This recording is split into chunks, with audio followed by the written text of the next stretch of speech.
So you are seeing the screen, right? Yes, sir. Yes, sir. Okay, so now let us start.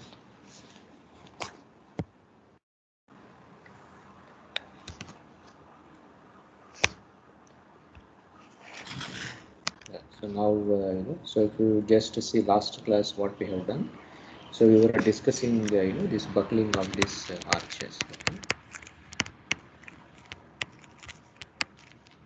So now, there are, as already I told you, two types. You can go by Bose-Nick's equation, or you can go by, this curvilinear rod. That is, but same curvilinear rod, if you assume it to be a circular cross section. So, okay. So finally, you will go towards this Lamb's equation.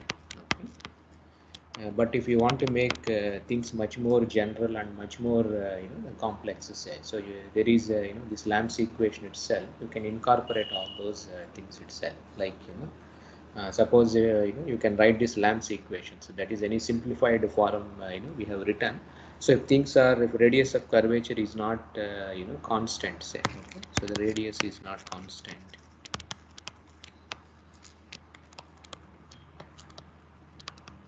So it is not constant. Okay, it's changing actually.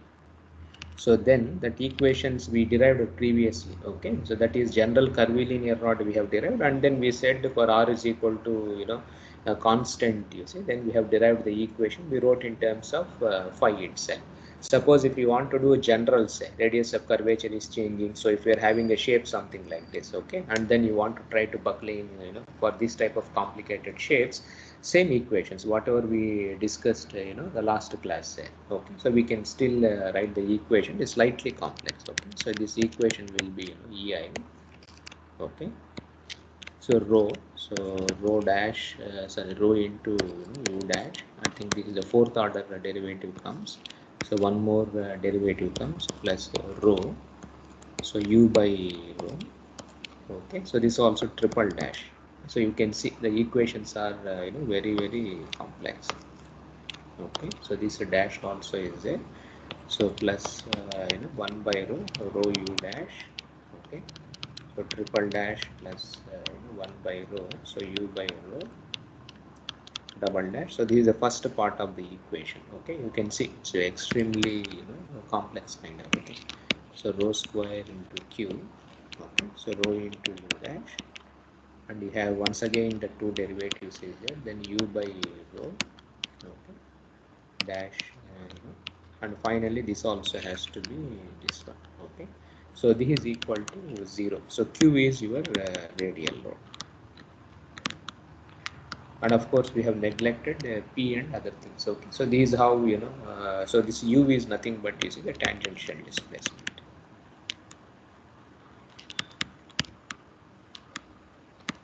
Okay, so you can see, so the equation is slightly complex. Okay, so if you want to solve you can solve this the equation itself for a general curvilinear element. See, like for example, if you have a parabolic arch, say it is not a a circular arch. So these type of arches, parabolic arches, so variety shapes are there. Okay, so then for these type of things, say, so the equation, the Lamb's equation you can use, but Lamb's equation is assuming ei as constant, and then we have assumed this rho as r, and this is a constant. So if you substitute these two, say, okay, in this equation, so you will get once again the same equation whatever we derived in our last class itself. Okay, so but for parabolic arches that is not available, so the equations becomes very very complex.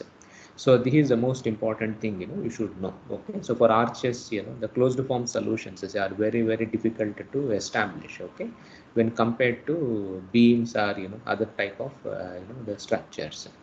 So now here, we will not go into the more details. So just one more important thing you should know in the parabolic arches, say, or we sometimes we also call them as gentle arch also.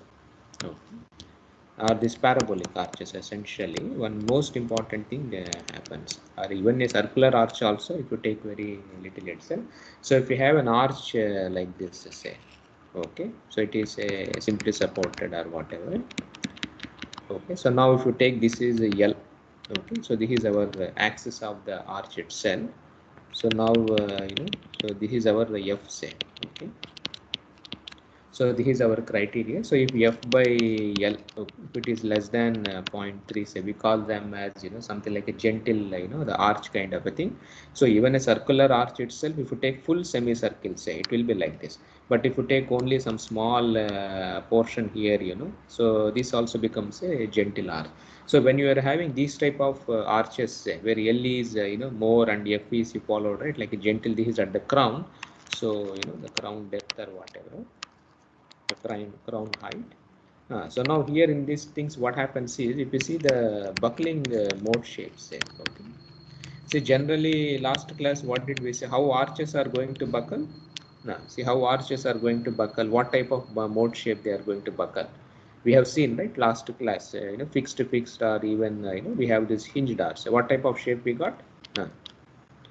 Which will give the Antisymmetric. lowest antisymmetric. Okay, so this will give you the lowest buckling, the mode. This is how we have seen, okay, in the previous classes. But when it is a gentle arch, say, so now here so what happens is, you followed, right? So generally these type of arches, we don't have this the antisymmetric mode itself, because f by l is very very small, this thing. So generally the buckling, these type of arches, so they buckle something like this. So the modes, you can have like this, because the whole arch is under compression, right? So when it is these type of arches, so in the arch, you have the compression will be there. So when there is a compression, what happens is the length of the arch changes. Okay, so the length of the arch is there. Okay, so it decreases or whatever. So what happens is, these type of arches, the buckling modes can be, so these type of buckling modes can happen. And sometimes, say, so this buckling mode, it can reverse its curvature itself. Okay, so it can even buckle this shape also. Okay, sudden these type of changes also will come into picture. Okay, so buckling mode, so it is basically a symmetric kind of a buckling mode here we are having, not anti-symmetric. But it can have like this, or it can have like this also. So now this sudden jump, say, okay, so sudden jump we say, or sudden shape, or sudden jump or something. Suppose if it buckles to these two type, this second mode shape, say, sometimes it buckles like this also. Okay, so when you are having an arch, when it is subjected to radial loading or whatever, so suddenly what happens is, these arches, they buckle in this fashion. That is in the mode 2 also, where the, so mode 1, mode 2, both of them are same. Only thing is, the curvature is different, this side or that side. So sometimes arches, if you see buckling collapses, they buckle in, the second mode act. Suddenly, they go this one. So this is also generally known as, snap transformation, or snap through buckling also, they say, or snap buckling. Okay, so some textbooks you follow, right, they are also write as snap transformation, sudden change. But this happens only for gentle arches. Suppose if you're having a huge big arches or something, it doesn't happen. But this happens only for these type of arches. So suddenly, so how the buckling mode will be, so you have an arch like this, so it buckles this type of fashion. So it buckles in this type of a mode actually, and it automatically collapses itself. So this is what we are calling as snap buckling, because it is a sudden, and it is something like you are jumping. Just this was the original shape. So from the original shape, the entire in single go, so you are going to this side itself. So this is known as the snap through buckling, or the snap transformation also. Okay, so this is a very important thing which you should know. Okay, so now for this parabolic arches, I will not derive, just I will just mention here. So the equations becomes very complex. Okay, so for you can derive this equation of a motion for a parabolic arch from this equation. That is the first equation which I have written. No, the same derivation, whatever we did previously. But only thing is, a parabolic arch means your radius of curvature, or your y, say, that is varying in a different fashion. So radius of curvature is not constant. This rho. So this equation you have to use actually. Okay, for a parabolic arch, and then you can make some simplifications. In terms of theta and other things. So now one can write this parabolic arch, say, okay. Yeah. So the equation of equilibrium, say, for a parabolic arch, generally it is given as Dinnick's the equation. Some Russians have derived this long back. Okay, so this is what they call as the Dinnick's equation kind of a thing. So this equation, if you write in terms of theta, say, okay, plus 1, so you have cos cube theta, so you have dm by d theta plus so q is nothing but is q into r. So this is subjected to only radial load. Okay, so this becomes q naught into q into r naught q. Okay, by EI multiplied by m into secant say to the power of 4 theta is equal to 0. So this is the equation you see for a parabolic arch where r is so the r is nothing but you see the radius of curvature at the crown. So radius of curvature say, okay, at the crown. So this is the r naught. Okay, so now from this, so now this r this section say, so you are having a parabolic arch like this. Okay, so the radius of curvature say, so at the crown this is our r naught. So now if you define at any section theta from your vertical axis from the crown, so the radius of curvature can be written as so your r naught by this cos cube theta, and this m is nothing but you see the bending moment. Okay, so you can derive this expression from the first equation, but you have to do a lot of the algebra. Okay, that equations you have to substitute so many things. So rho is equal to r naught by cos cube theta, and finally you have to do all those things, and finally you will get this this Dinnick's equation you see for a parabolic arch, which can be written in this fashion itself. So now this equation, if you see this ODE, what type of equation it is? See here, what type of equation you are having now. So it is of course a second order, or maybe you followed right. Third order, you have d square by d theta square. Then you have once again dm by d theta is there. So you have a ODE, but the only problem is what type of ODE it is. So what about its coefficients? See what is happening here. M is coming, so non-linear. M is coming. Then not only that one. See, it's a ODE. Its coefficients are variable Very. coefficients. So I told you right, ODE with the variable coefficients, how to obtain solution. You remember this is also same as your self-buckling problem also. Okay. So what happens? So if you want to have closed form solutions, you have to convert this into a Bessel's equation, and then a lot of things you have to do it itself. So we will not go into all the details. Okay, so generally the closed form solutions are not possible, only numerical results are there. Okay, so this differential equation you write in terms of this infinite series or some power series expansions, and then get some type of the approximation. So finally the buckling load can be written as QCR, some capital K EI by this LQ. So this is how we write. So K is some constant. Okay, so this depends on your parabolic arch itself. So it is like this. So this something like this. So if you have F by L, say this is calculated, F by L is here. Then you have, suppose if it is a fixed arch, say both the ends are fixed. Okay, or you can have even 2-hinge arch also. Okay, so 2-hinge arch also, so they will give the stable kind of a thing. Okay, so for this is for to find out K. Okay, so for F by L, if it is a 0.1 say, and if it is a fixed arch, so this K is 60.7, and if it is a 2-hinged arch say, so you have antisymmetric this one, so this is a 28.5. so these are the K values. Okay, so they can be obtained numerically from power series expansions, get the solution, and then you have to do convergence and others. And if it is a 0.2, okay, so this will be 101, and this will be 45.4, like that you will have. So like this you can obtain them in the variety of these cases itself. And if you try to plot, say, so this is also very important, that snap through buckling there is a chance here. So this K value, okay, and this is your F by L. So now you have a buckling mode. Say the first buckling mode will be more or less like this. Okay, so if this is your arch, say snap through buckling means suddenly you can have a buckling mode like this. So this is 1, and if this is 2, say if you plot for both the cases, so what happens is This is the first mode. Okay, the first mode. So let us say we are starting from 0.1 and some 0.4 if you try to plot. So the graph looks like this. So this first mode. Sorry.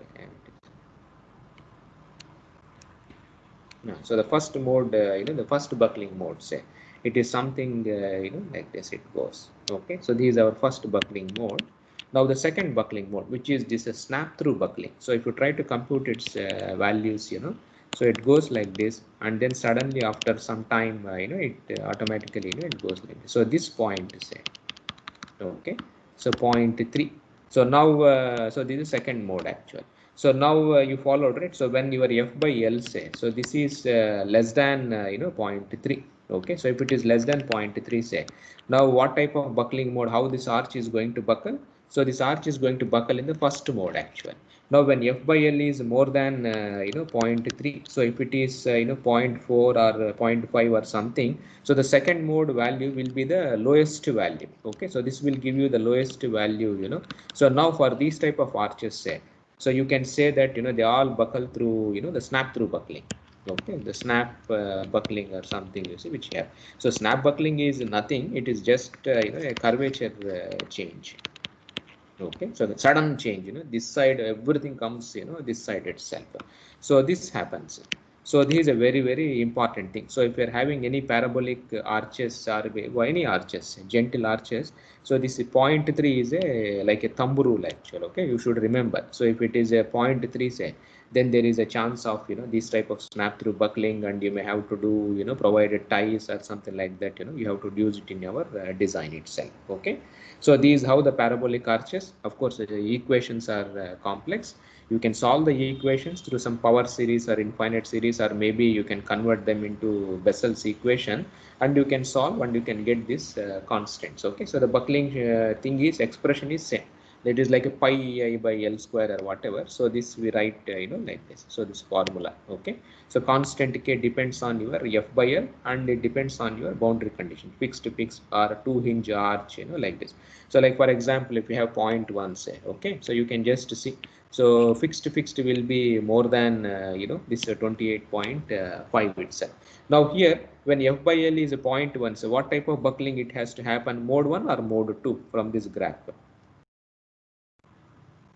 See, if F by L Mode is a 1. point, F by L is you followed, right? 0.1, say. So basically you followed it, it breaks in mode 1. So if you try to compare, say, the mode 2 also, if you try to calculate, it turns out to be 28.8 actually.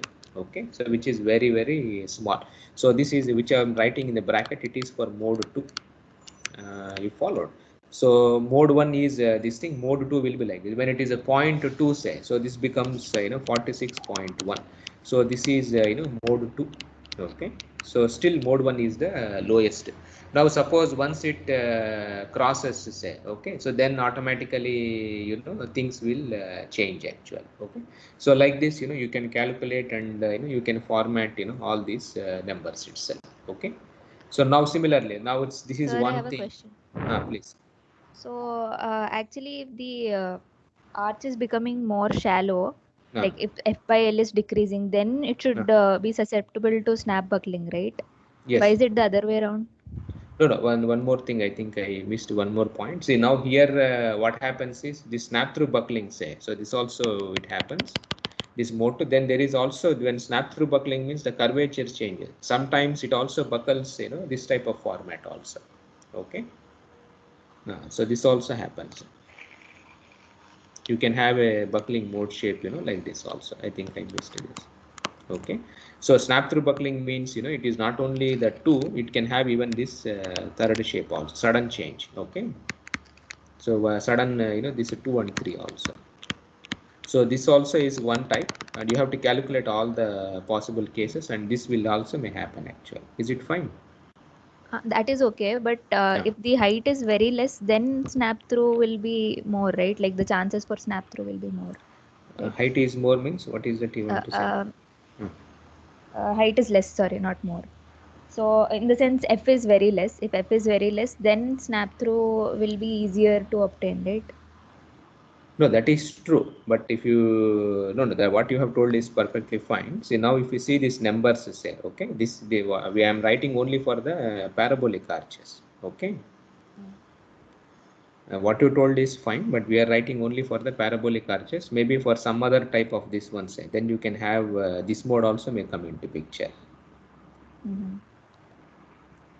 Okay. So anyway, we are not solving, so you follow, right? When it comes to shells or something, if you solve the exact derivation, then you will have a clear idea. This is just a a thumb rule kind of a thing, a design. They try to use this one. Okay. Yeah. So not only here, see, when you say this f by l, say, so here you are also having l length also comes into picture. You follow, right? Not only just the height itself. Okay. Yeah. So now in a similar format, say, okay, so you can even derive for a parabolic arch with you see this ties itself also. Okay, so if you're having a parabolic arch like this, so sometimes we use a ties also, right, in the so this type of structures. Okay, so you have a tie here. So then the equation you follow, right, it becomes much more complex here. And here also there are some the formulas has been provided actually. Okay, so if you see that textbook says, so here also the formula is some k into ei by l cube. So now here also you see, so this constant k. Okay, so this has been found out from infinite series or you see the power series the expansions. Okay, so this way you can solve many type of cases itself. Then there is also one more thing like lateral torsional buckling. We will discuss this after some time when we come to this shells. Okay, some equations have to be derived. I will just mention here. Okay, so this also happens in arches. Okay, whatever we discussed now is in plane buckling, so this also can be here. So the formula is also like same as a critical bending moment, say the pure bending. So this also will be some EIY. So you have the flexural rigidity, then we have this GJ by 2 times R, so plus or minus so it can be written like this. So EIY minus GJ by 4 times R square, okay, plus some pi square by 4 times some alpha square. So EIY into GJ by R square. So this is a lateral torsional the buckling. So after we will do this derivation after when it comes to shells actually. Okay, so now here also so you can find out, so EI is nothing but the flexural rigidity, then GJ is your the torsional rigidity. Okay, so lateral torsional buckling. And then you follow, right? So these alphas and other things are all some the central angle. Okay, so this is the central angle of an arch. So this equation is valid for circular arches, not for the parabolic arches. Okay, so now so this also it happens. So you have a circular the arch here, so which is, if you take any support conditions, okay, so it is subjected to this pure bending. So now so this is our 2 times alpha. So this is our radius of curvature, and this is 2 alpha, so the central angle. So this is our lateral torsional buckling itself. So this formula is also very very important to see. So we will derive after some point of time, but generally when you are designing this arch bridges, say, so you have to do all these calculations. Okay, how it is going to buckle, what is the minimum bending moment, minimum load required, say, to cause this type of buckling also, which will cause apart from in plane buckling, say, out of plane buckling also will happen. Okay, so like this we can solve variety of problems, but differential equations becomes very very complex.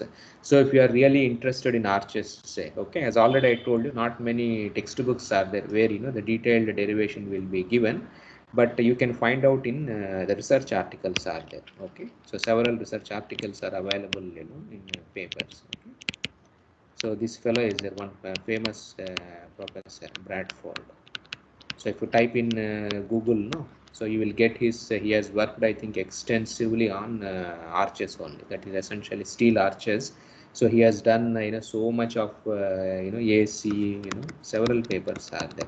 Okay, Journal of Structural Engineering, Journal of Engineering Mechanics, several papers are there. 2000 to even 2000 recently also he has published so many articles where he has tried to derive the closed form solutions.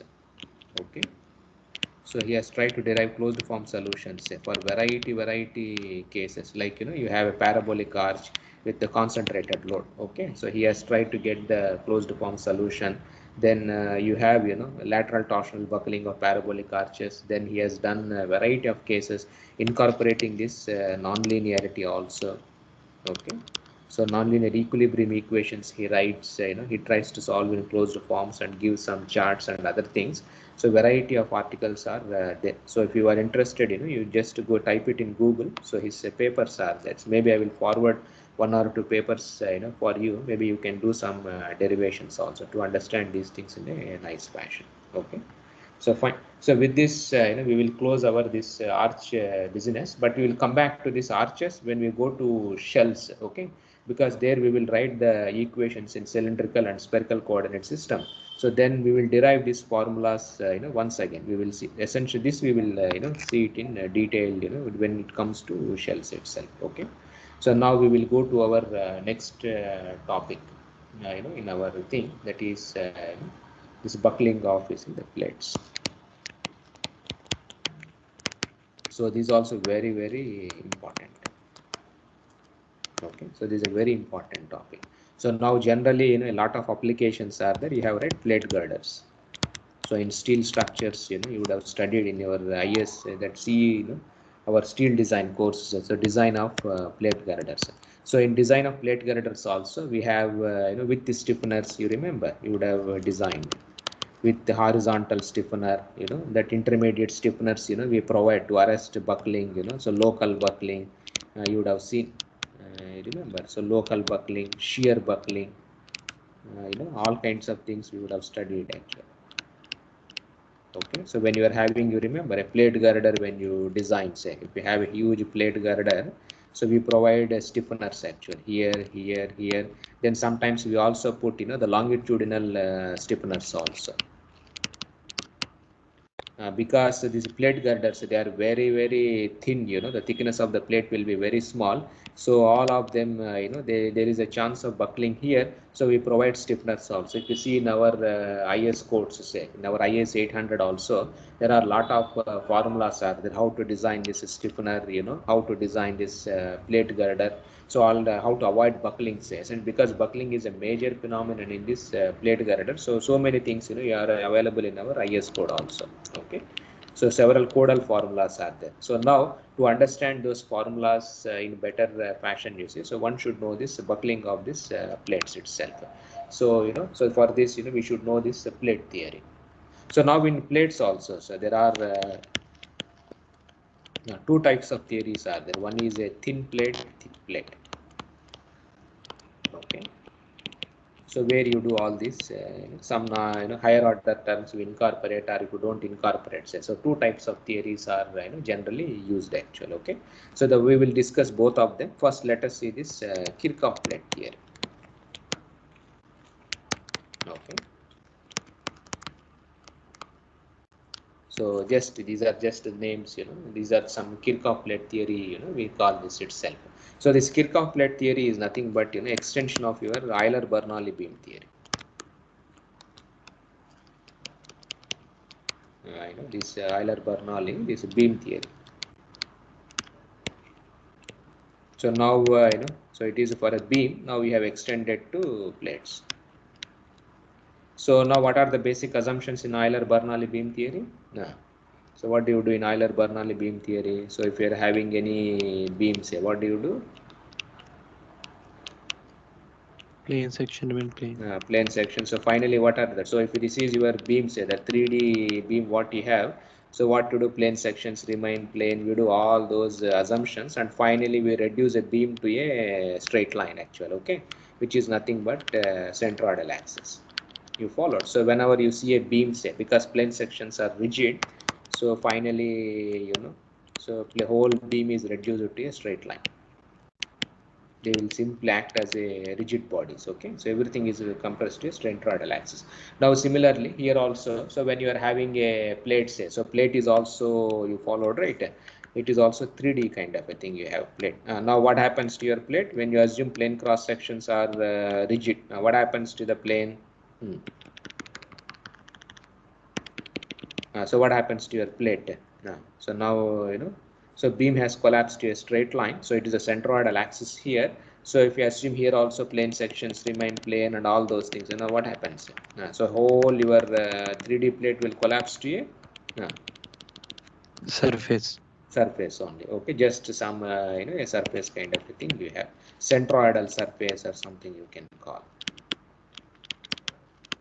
So here also plane set. Now what other things you do it in plate theory? Sorry, in our beam theory. So if you take any beam, say in your continuum mechanics, you would have studied, right? You have sigma xx, sigma xy, sigma what is it, xz. You have all the, whenever you take any cross section, so you have the stress components. Now because you have whole plane cross section has been reduced to a point on the centroidal axis. Okay, in the beam theory. So these points on the centroidal axis, they represent the plane cross sections. You followed, right, in our Euler-Bernoulli beam theory. So now what happens to stresses?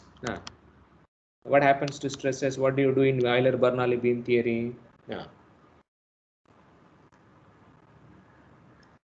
what do you do? Because the whole plane, there is no plane cross section. Because of rigidity, the plane cross section has collapsed to a point on your centroidal axis. So what do you do in Euler-Bernoulli beam theory? What do you do? So how do you represent sigma xx and tau xy? There is no sigma xy, tau xy in Euler-Bernoulli beam theory. You remember? So what happens to stresses in Euler-Bernoulli beam theory? See, stresses, that's a different issue. But what do you do in Euler-Bernoulli? Because the whole plane cross section has collapsed to a point. So stresses means, what is the different definition of a stress? Means force by area, like this we define. Okay. Now, but when whole plane cross section has collapsed to a point, say. So in Euler-Bernoulli beam theory, what do? We don't talk in terms of stresses at all. So we talk in terms of the stress resultants. You remember? So what to do in Euler-Bernoulli beam theory is, so the whole stresses we don't talk. So we talk in terms of the stress resultants. You remember? So we integrate actually. So the integral sigma xx dA, we represent this as some axial force. You followed. So sigma xy, say this is your shear force. You followed. Then sigma xx into y. So you will get all your bending moments kind of a thing. Okay. So we don't talk in terms of stresses. We talk it in terms of stress resultants. That means your shear force, axial force, then the bending moments. So this is what we do it in our Euler-Bernoulli beam. That is how you see that m by I, all those formulas will come and others. Okay. But originally when you deformed structure, so you have only stresses. There is no shear force. There is no these things. But because of plane sections becoming rigid, so stress resultants comes into picture. So same philosophy you see here also. It comes. So now so if you take our coordinate system, say let us say this is my x-axis. Okay, so this is my x-axis and this is my the y-axis, and I have a z-axis also. Okay, so what type of stresses will be there? So if you take this cross section, say continuum mechanics, you would have studied. So what type of stresses are there? So this is a plane lying perpendicular to x-axis, right? So what type of stresses will be there? So we'll be having sigma xx. So this will be sigma xz. So this will be sigma xy. Okay. So now on this plane, right, you can draw already. So this is a plane lying perpendicular to y-axis. So you have sigma yy. Then you have your sigma yx kind of a thing. Then you have sigma yz. And of course, this is a plane lying perpendicular to z-axis. So you have sigma zz. So you have sigma zx. Then you have sigma zy. And of course, this side also you can write this stresses. So now in our plate theory, say, so because the whole plate is three-dimensional, okay, so you have all the stress components only will be there. Because of these assumptions, say that plane sections remain plane and all those things, so there is no point in talking about stresses. So here also we talk it in terms of the stress resultants. Okay, But the only problem is, here you will be having, so many, the stress resultants will be there. So we define, like this. So Nx, okay. So here we define as, so the thickness of the plate is H, say, okay. So we integrate all the stresses itself here, okay. So the sigma xx, say, okay. So dz. So this is our axial force. But only thing what you have to remember here is, in Euler-Bernoulli beam theory, your axial forces, all of them, they are defined integrated with respect to area, actually area of your cross section, okay. So their units will be in terms of Newton itself. That is the force units, they have sigma into area. But in our plate theory, say, so these things are integrated with respect to z, actually. You remember here dz. So what will be the unit of nx? So these also force only, axial force. So what will be the units now here? Per unit length. Per unit length, actually. So this is the only difference. So beam theory, it is this one, because you are integrating over the with respect to depth. So this is axial force. Now similarly, so Ny we define, you followed. So minus h by 2 to h by 2 sigma yy, your dy, sorry, dz, okay. Now you have nxy also. So we define like this, nxy. So this is defined as minus h by 2 to h by 2 your tau xy dz, sorry, tau xy dz, so which is nothing but a shear force. But here the notation is different, be careful, okay. So now we define nyx, okay. So this is so minus h by 2 to h by 2, so tau yx dz. So these are the axial forces like that, but be careful, this is, we will come to that one, okay. Then we define shear force, okay. So shear force is always in z direction, so stress component, so tau xz, say, dz. Then we have another shear force qy, which is minus h by 2 to h by 2, so tau yz dz, okay. So these two are shear forces, so please be careful. So what is meant by shear force here? So if you take this plane perpendicular to x-axis, so this component is your shear force, whereas this is also shear only, but in plate theory, say, we don't call it as of course this is also in plane shear, actually, okay. So this is something like in plane shear. Then we have the transverse shearing forces also, okay. So the notation is slightly different. So nyx, nxy, so they are not axial forces, they are basically in plane shear. But whereas qx, qy, so they are nothing but, you see, in the transverse, the shear forces, okay. So now these some notations are slightly different. Now we define movements also, mx. So this is minus h by 2 to h by 2, your sigma xx into z dz, okay. Then my.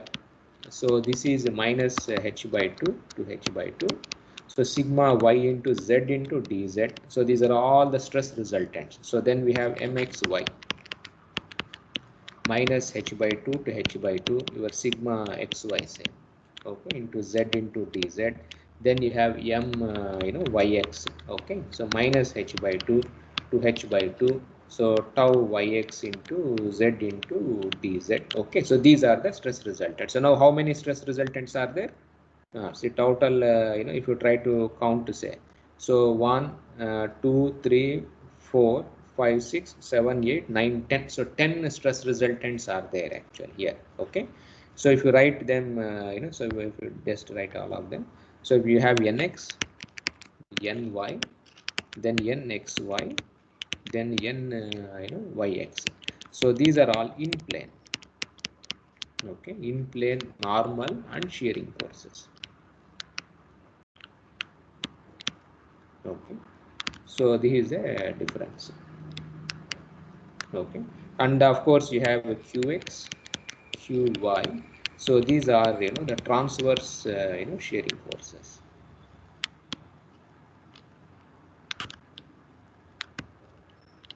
So these are transverse shearing forces, and your mx, my, say, they are nothing but bending moments.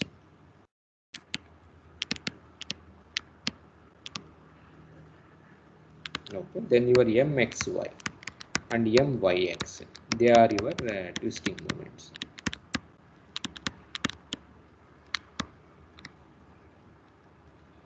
Okay. So these are the number of unknowns. So you can see 1, 2, 3, 4, 4 are there. 4 plus 2, 6, 6 plus 2 you followed, right? 1, 2, 3, 4, 5, 6, 7, 8, 9, 10. Oh, the 10 are there. So total you followed, right? So 10 stress resultants are there. And all their units will be, what will be the units of all these stress resultants? What are the units? You see, all are integral with respect, not with respect to dA. Okay, so all of them movement per length. Qx means, you know, per length kind of a thing. Okay. So whereas in your ordinary beam theory, so the integral is with respect to area. Okay, so they will have proper units like, you know, Newton, or maybe you followed it, Newton meter kind of a thing. But here everything is defined, you know, per unit length. So this is how, you know, so this is the assumption. So all assumptions is a plane section remain plane, you followed, right? All kinds of things are there. So normal, you know, all kinds of things are there. So automatically, you know, you will get in terms of the stress resultants. Okay. So now, so if you try to write the equation of equilibrium, say, so now we have the equation of equilibrium generally in continuum mechanics, we write in terms of the stresses. Okay. But now because there are no stresses here, so you have to write the equation of equilibrium also in terms of stress resultants. Okay. So generally we write in terms of stresses. You remember, right, in continuum mechanics we already wrote, you know, dou sigma ij by c dou x j plus bi, I think, okay, is equal to rho ui, you know, double dot. Of course, if you neglect this, it becomes an equation of equilibrium. Okay, so now because there are no stresses here, you are having only the stress resultants, and 10 of them are there. Okay, so now you have to write equation of equilibrium also in terms of this stress resultants. So here also we follow the same technique how you did in your, that what is it, Euler-Bernoulli beam theory. You take a section, you know, you write this, you remember, you write this, m plus dm q d plus dq kind of a thing, and then, you know, you take sigma fx 0, sigma fy 0, and moment 0, and you will get those expressions. Okay, so now here also we try to write our equation. So now if you take this as our thing, so this is our plate. So now there is no plate here, everything has been reduced to some kind of a surface kind of a thing. Okay, so the centroidal surface. So now the shear forces, say, so now let us say this side it is qy. One second.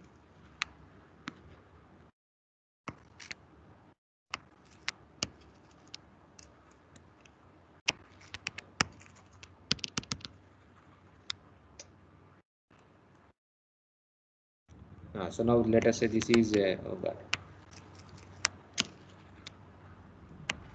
So this side it is a qy, say. Okay, so here this side it is a qx.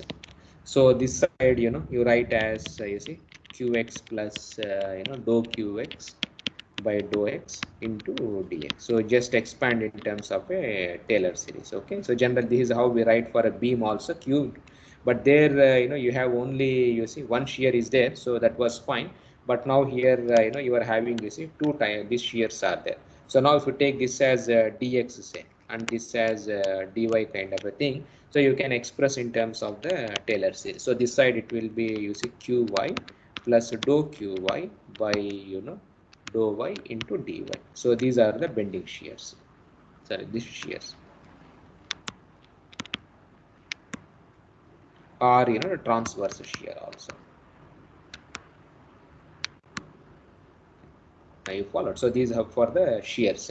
Now similarly, you can write for bending moment also. This is also easy because the normal at nx, ny we will come because that is slightly, the complex. So for movements, say.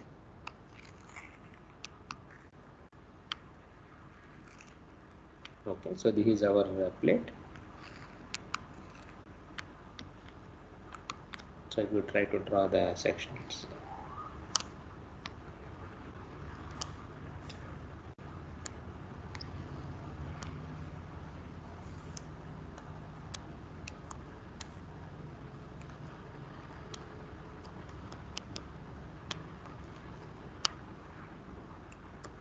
Now, so this is our plate here. So, so this is our centroidal axis here. Okay. So now this is the x-axis is here. This is our y-axis. and z axis also we have, you can take downward positive or forward this itself. So now if you take the these movements, say they look something like this.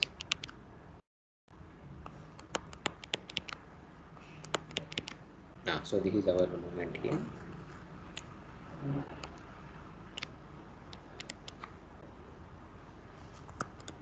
Okay, so this is this side. So now here so we are having this movements here. So this is our mx.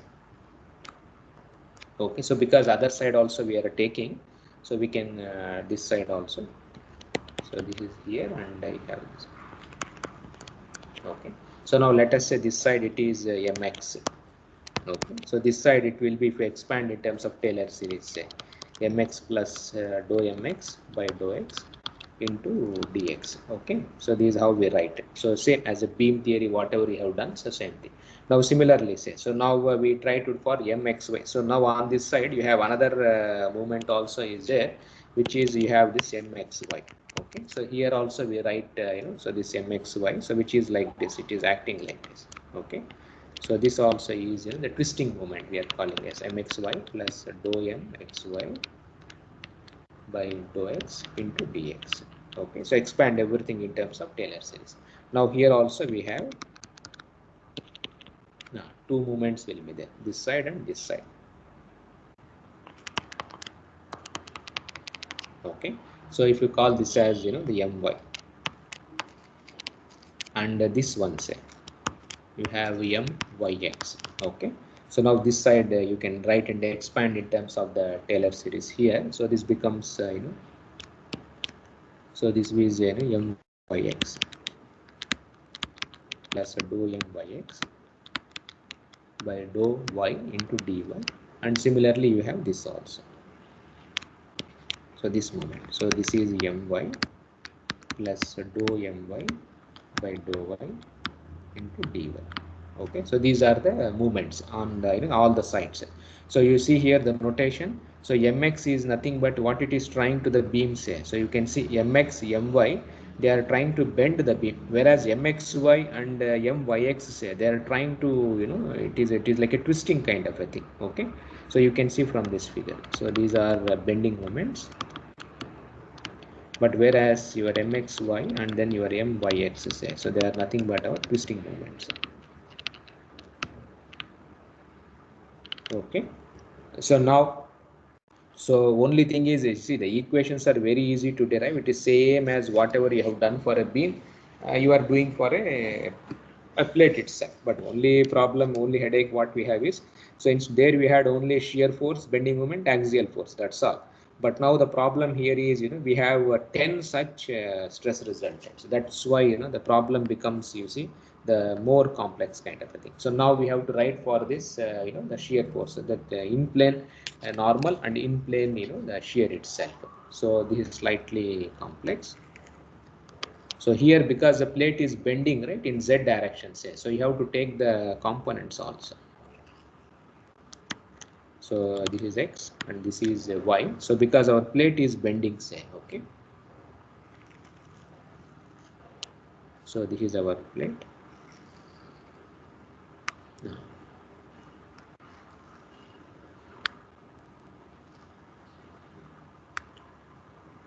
Okay, so you could try to draw this.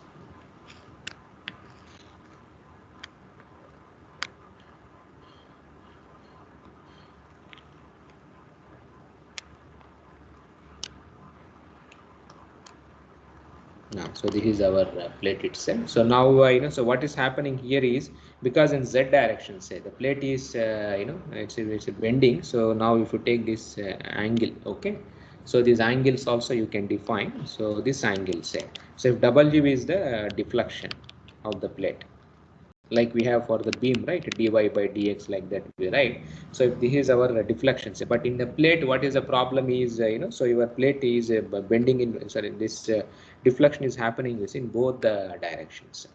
Okay, so this is for the plate. So we are having this two angles, actually not one angle. So this angle is dou w by dou x, that is a slope actually here. Now this angle, say, you put a slope as dou w by dou y. So this is the one the big thing which we have. Okay, so now so we have to write, so of course dx and dy are the this plate dimensions. No. So now here so we try to write this nx. Now here the problem what happens is your nx ny say, so because how they will be nx ny, so nx ny they all have to be perpendicular to your axis, because the plate is deflecting right in x and y direction. So your nx ny will be slightly, they will be inclined actually to the original axis. They will not be exactly like the same as the shear and other things. Okay, that is the only problem which we have. So your nx ny says, so this side so this is our ny. Okay, so it will be slightly it will be inclined here. So this angle is anyway so this angle is same as dou w by dou y itself. Now so this angle is dou w by dou y. So it will be slightly inclined because of this bending. Now similarly this side also we have nx here. Now this also will be slightly the inclined. So this angle is dou w by dou x, which is same as this itself. Okay, so this is our nx. So these are our nx ny. So now we have to write on this side also. Okay, this side also we have to write our all the angles. So now here the angles also you have to expand in terms of Taylor series. This also you have to expand in terms of Taylor series. So dou nx by dou x into dx we have. Then this angle also will be there. So now this angle also you have to expand in terms of Taylor series. So here it is dou w by dou x say. So this also if you try to expand in terms of Taylor series, so this happens so dou w by dou x plus dou by dou x.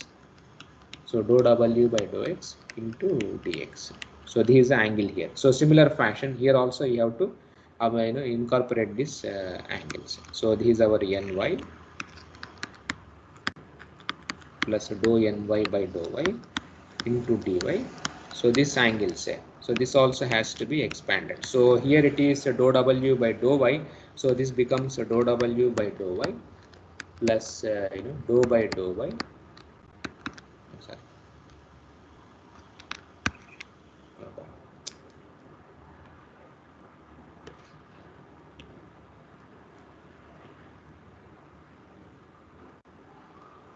So dou w by dou y. Sorry.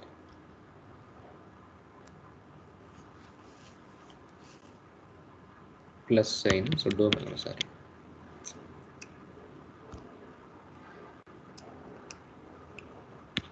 So dou by dou y, dou w by dou y into dy. Okay. So now this is for the axial forces. Now we have to write for this in plane shear also. Okay. So that all I think we will write in our the next class. Already the time is over. So I will stop here. So we will continue in our next class. So we will complete this. So we will derive the equation of equilibrium. Then we will go back to find this plates itself. Okay. So fine. I will stop here now.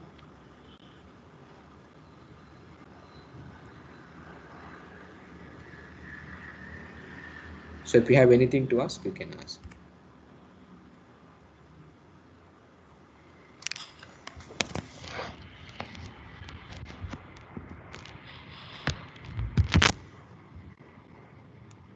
So we have to stop.